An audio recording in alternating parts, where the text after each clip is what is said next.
अब देखिए 24 घंटे 24 रिपोर्टर, खबरों का हर रंग हमारे रिपोर्टर्स के संग। सबसे पहले इस शो की 4 बड़ी खबरें। राजन सिंह के साथ देखेंगे आर्थिक मोर्चे पर मोदी सरकार को बड़ी कामयाबी। लोकसभा के बाद राज्यसभा में भी इंश्योरेंस बिल पास। 49% विदेशी निवेश को हरी झंडी। मनीष शर्मा बताएंगे केजरीवाल के बाद अब स्टिंग के जरिए संजय सिंह पर खरीद फरोख्त का आरोप। कुमार विश्वास बोले केजरीवाल ने समर्थन लेकर सरकार बनाने को कहा तो इसमें गलत क्या है। अंकित गुप्ता बताएंगे समन पर मनमोहन के साथ खड़ी हुई कांग्रेस मुख्यालय से सोनिया गांधी की अगुवाई में मनमोहन के घर तक नेताओं का मार्च। ब्रजेश कुमार सिंह बताएंगे मॉरिशस को भारत ने किया $500 मिलियन की मदद का ऐलान। नेशनल असेंबली में बोले प्रधानमंत्री मोदी दोनों देश एक साथ विकास की राह पर। आज की सबसे बड़ी खबर दिखाने से पहले हम आपको बता दें कि अब मोबाइल पर एबीपी न्यूज देखना और पढ़ना और आसान हो गया है। एंड्रॉइड और iOS के बाद अब विंडोज प्लेटफॉर्म पर भी आया एबीपी न्यूज का ऐप। विंडोज फोन में एबीपी न्यूज देखने के लिए विंडोज स्टोर में जाएं और एबीपी लाइव सर्च करें, फिर इंस्टॉल आइकन को सिलेक्ट करें और देखें एबीपी न्यूज। और अब इस वक्त की सबसे बड़ी खबर।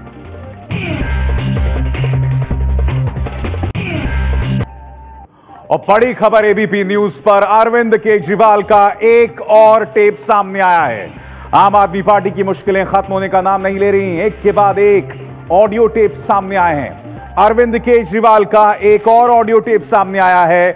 आम आदमी पार्टी की अल्पसंख्यक विंग के संयोजक शाहिद आजाद ने एक ऑडियो रिलीज किया है जिसमें केजरीवाल धर्म के आधार पर टिकट बांटने की बात कर रहे हैं। केजरीवाल कह रहे हैं कि मुस्लिम इलाकों में अगर मुस्लिमों को टिकट दिया तो वोट बंट जाएगा, बीजेपी जीत जाएगी। ये बयान कब का है इस बारे में अभी कुछ पता नहीं है। शाहिद आजाद जो कि अल्पसंख्यक विंग के इंचार्ज हैं, उन्होंने ये ऑडियो टेप जारी किया। जैनेंद्र मेरे साथ मौजूद है। जैनेंद्र, शाहिद आजाद ने ये ऑडियो क्यों जारी किया है और इसका कंटेंट क्या है इसका?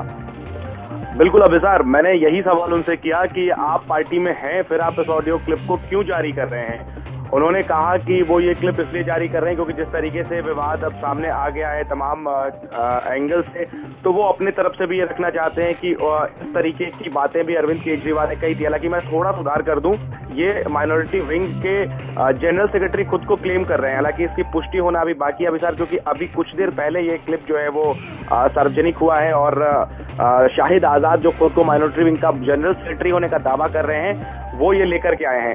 ये क्लिप अभिसार मैं बताऊं दिसंबर के आखिरी हफ्ते का बताया जा रहा है और इसमें अरविंद केजरीवाल ये कह रहे हैं। जैनेंद्र, मैं 1 मिनट रोक रहा हूं आपको। शाहिद आजाद खुद मेरे साथ मौजूद हैं। शाहिद, इस बात को लेकर असमंजस से आपने इस ऑडियो को जारी किया है।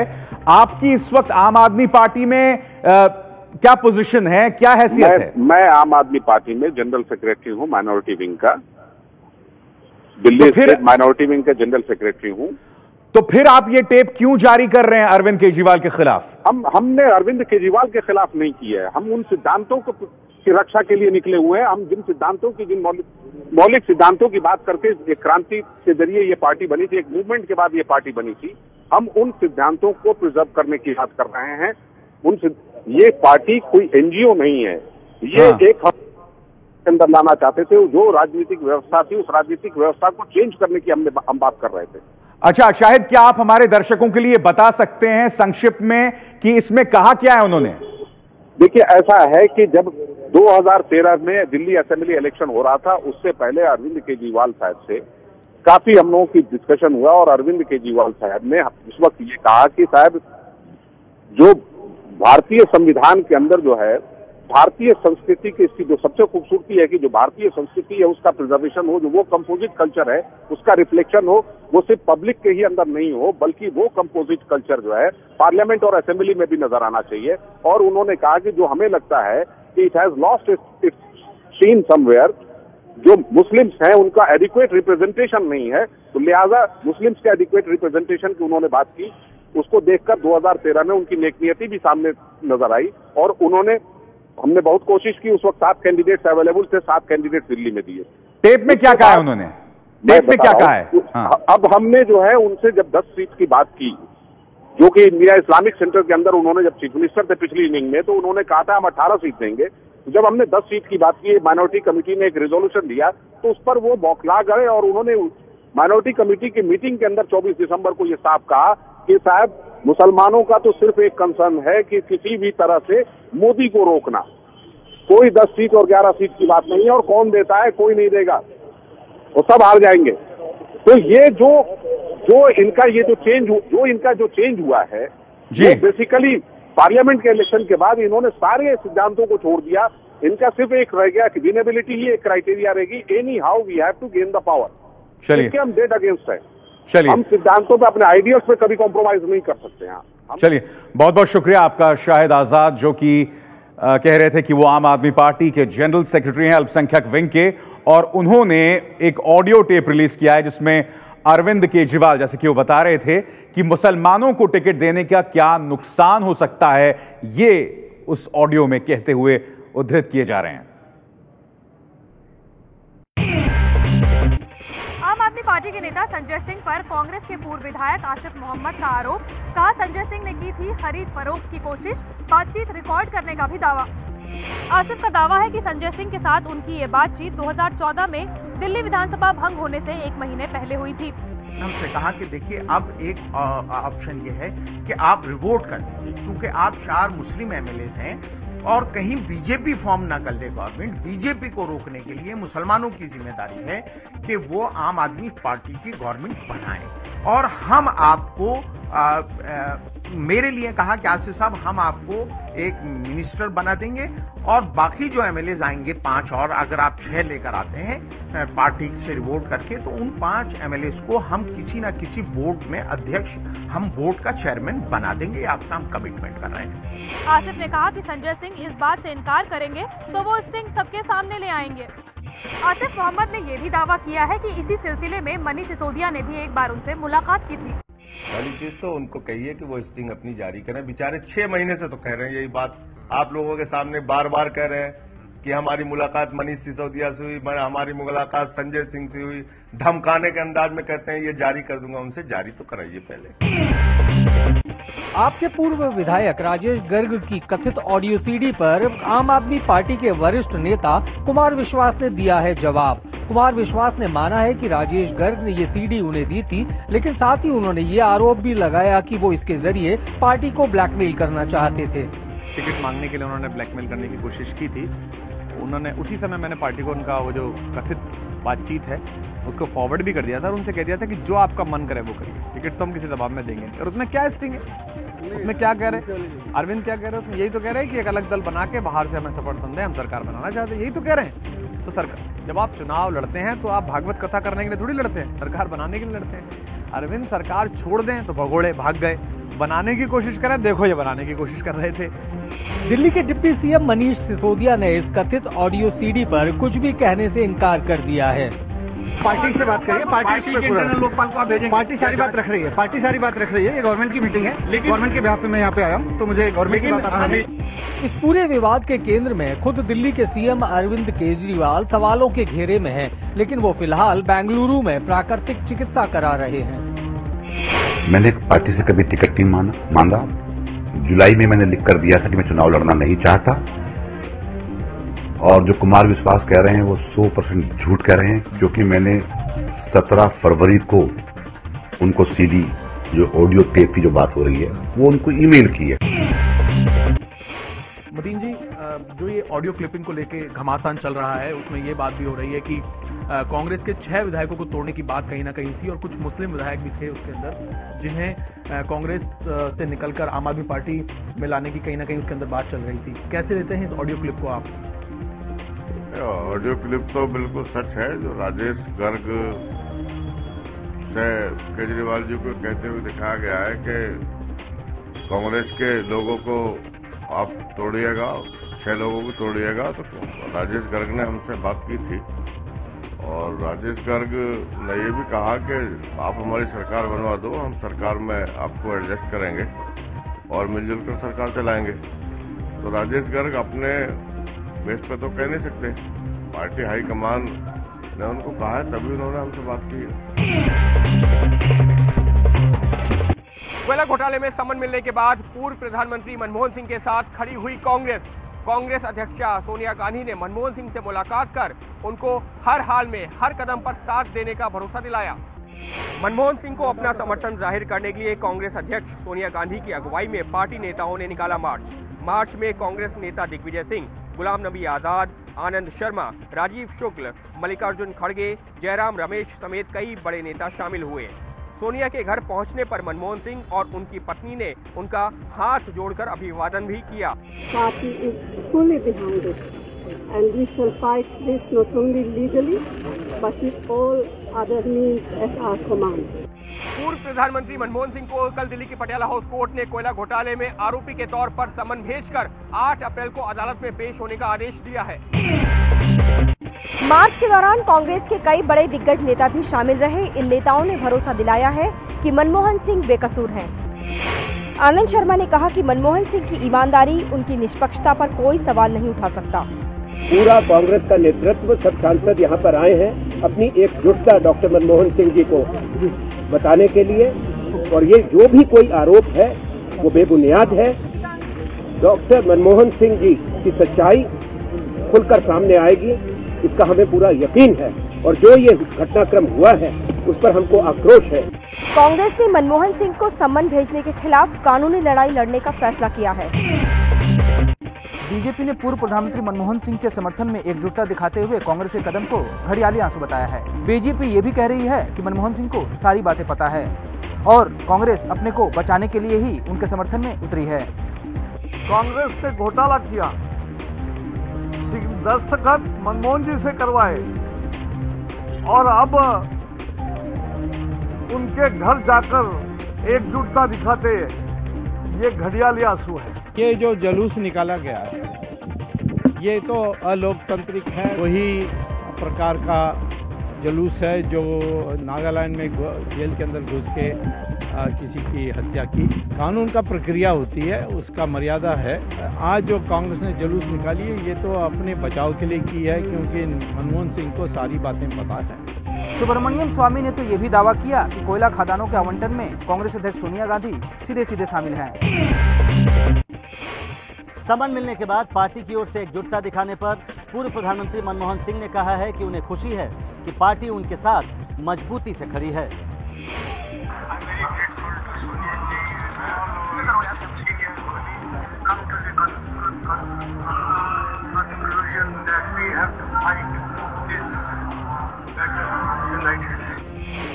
बीजेपी के इस आरोप पर कि कांग्रेस घड़ियाली आंसू बहा रही है, मनमोहन सिंह ने कुछ भी कहने से मना कर दिया। बीमा क्षेत्र में 49% विदेशी निवेश का रास्ता साफ हो गया है। राज्यसभा ने बीमा क्षेत्र में 49% विदेशी निवेश के लिए जो बिल लाया गया था उसको पास कर दिया है। मोदी सरकार इसके लिए काफी जोर लगा रही थी, हालांकि लोकसभा इसे पहले ही पास कर चुकी थी।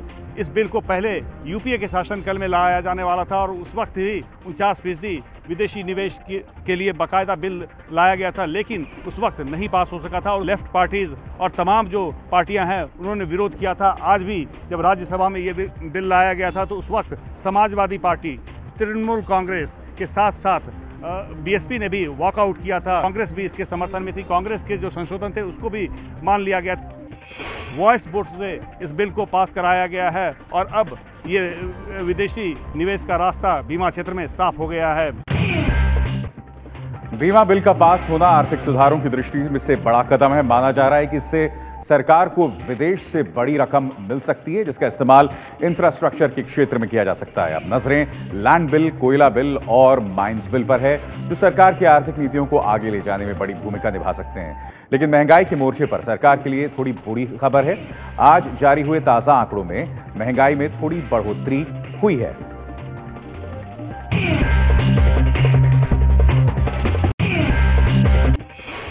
मोदी राज में आम आदमी के अच्छे दिन अब तक नहीं आए हैं। महंगाई फिर बढ़ गई है, फैक्ट्रियों का उत्पादन भी घट गया है।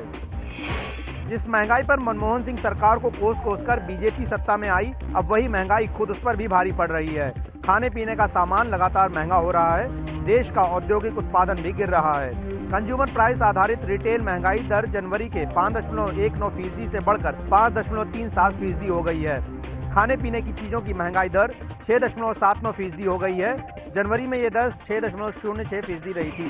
फैक्ट्रियों में उत्पादन के मोर्चे पर भी हालात सही नहीं हैं। औद्योगिक उत्पादन बढ़ने की दर दिसंबर के 3.2% से घटकर जनवरी में 2.6% पर आ गई है।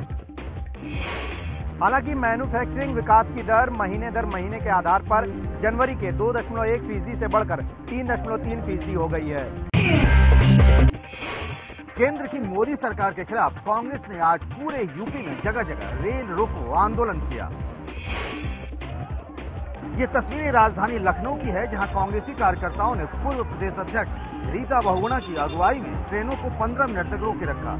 ये लोग भूमि अधिग्रहण बिल और मसरत की रिहाई को लेकर केंद्र सरकार के खिलाफ नारेबाजी कर रहे थे। यही हाल वाराणसी में रहा, जहां कांग्रेस के नेताओं और कार्यकर्ताओं ने ट्रेन इंजन पर कब्जा कर लिया और ट्रेनों को कुछ देर के लिए पूरी तरह से रोक दिया।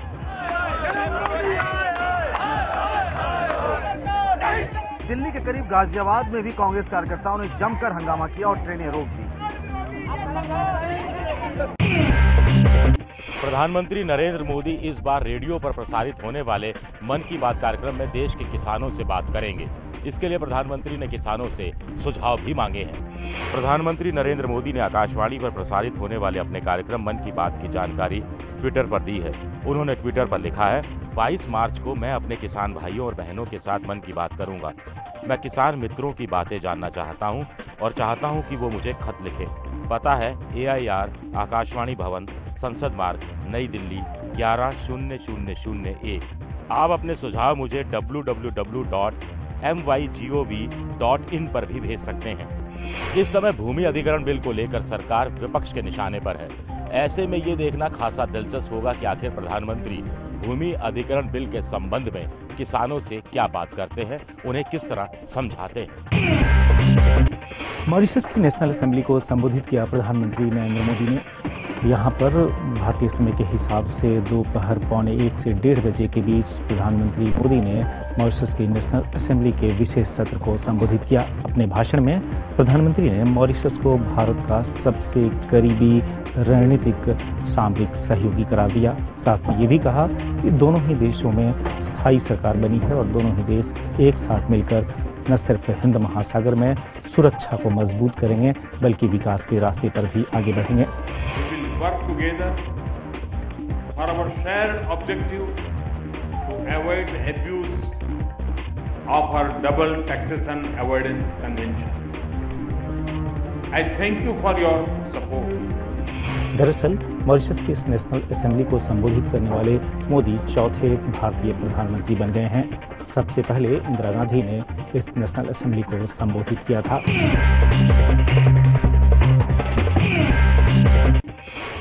पूर्व केंद्रीय मंत्री शशि थरूर की पत्नी सुनंदा थरूर की मौत के मामले में पाकिस्तानी पत्रकार मेहर तरार से हो सकती है पूछताछ। Delhi police commissioner BS Bassi ने दी जानकारी। दिल्ली पुलिस के कमिश्नर BS बस्सी ने कहा कि जरूरत पड़ी तो मेहर तरार से पुलिस पूछताछ कर सकती है। अगर आवश्यक होगा तो मैंने पहले भी आपको बताया था, उनसे बातचीत की जाएगी। तो चूंकि वो एक रेलेवेंट पर्सन है, इसमें इस जो केस के ऊपर में लाइट थ्रो कर सकते हैं। सुनंदा पुष्कर का शव पिछले साल 17 जनवरी को दिल्ली के लीला पैलेस होटल में संदिग्ध हालत में मिला था। मौत से एक दिन पहले ही सुनंदा और तरार के बीच माइक्रो ब्लॉगिंग साइट ट्विटर पर तरार और शशि थरूर के बीच कथित रिश्ते को लेकर बहस हुई थी। मेहर तरार पहले ही साफ कर चुकी हैं कि वो किसी भी तरह की पूछताछ के लिए तैयार हैं। दिल्ली पुलिस सुनंदा की मौत को हत्या मानकर जांच कर रही है और इस मामले में शशि थरूर से भी दिल्ली पुलिस कई बार पूछताछ कर चुकी है। दिल्ली हाई कोर्ट ने ग्रीन पीस की कार्यकर्ता प्रिया पिल्लई के खिलाफ जारी रेड कॉर्नर नोटिस खारिज कर दिया है। इसके साथ ही प्रिया पिल्लई के विदेश जाने पर मोदी सरकार की ओर से लगाया गया प्रतिबंध खत्म हो गया है। दिल्ली हाई कोर्ट ने प्रिया पिल्लई को राहत देते हुए केंद्र सरकार को यह भी निर्देश दिया है कि वो उन टिप्पणियों को हटा दे जो प्रिया पिल्लई को लंदन की फ्लाइट से जबरन उतारते वक्त की गई थी। सरकार ने प्रिया पिल्लई को राष्ट्र विरोधी होने का आरोप लगाया था। पिल्लई की वकील इंदिरा जयसिंह ने हाई कोर्ट में याचिका दायर की थी, जिसमें कहा गया था कि 11 जनवरी को प्रिया पिल्लई को विमान से तब उतार दिया गया जब वो ब्रिटिश सांसदों से मिलने के सिलसिले में लंदन जा रही थी। लंदन में उन्हें सांसदों को ब्रिटिश कंपनी की तरफ से भारत में खनन के दौरान आदिवासियों के अधिकारों के कथित हनन के बारे में अवगत कराना था। ग्रीन पीस एक अंतर्राष्ट्रीय NGO है जो पर्यावरण से जुड़े मुद्दों पर दुनिया भर में जागरूकता फैलाता है।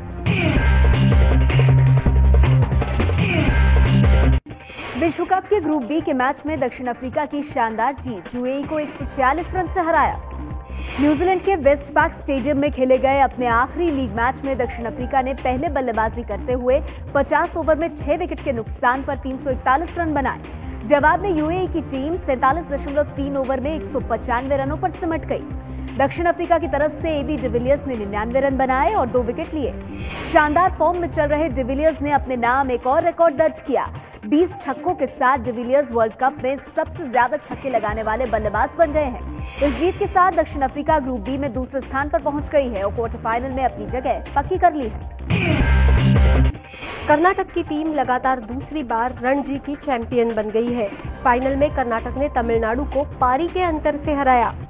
रणजी ट्रॉफी फाइनल में कर्नाटक की जीत के हीरो रहे करुण नायर।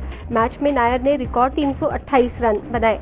नायर की पारी की वजह से ही कर्नाटक ने तमिलनाडु को एक पारी और 217 रनों से हरा दिया। करुण नायर के 328 रन, कप्तान विनय कुमार के नाबाद 105 रन और केएल राहुल की 188 रन की पारी की बदौलत कर्नाटक ने पहली पारी में 762 रन बनाए थे। लेकिन तमिलनाडु अपनी दोनों पारियों को मिलाकर भी इस स्कोर को हासिल नहीं कर पाया। तमिलनाडु की पहली पारी सिर्फ 134 रन पर सिमट गई, जबकि दूसरी पारी में उसने 411 रन बनाए। कर्नाटक के लिए 13 शतक जमाने वाले करुण नायर को मैन ऑफ द मैच चुना गया।